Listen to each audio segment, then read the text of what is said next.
today's video, I'm going to show you how to use Squarespace email marketing to connect with your audience quickly and effectively. First, log into your Squarespace account and open the email campaigns dashboard.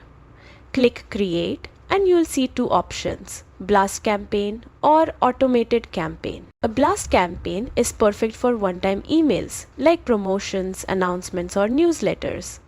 An automated campaign sends emails based on subscriber behavior like a welcome series or abandoned cart reminders, keeping your audience engaged without extra effort. Next, design your email. Squarespace offers templates you can customize with text, images and colors to match your brand.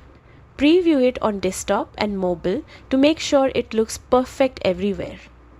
Keep your content clear, concise, and include strong calls to action. Finally, send your campaign and track engagement metrics like open rates and clicks.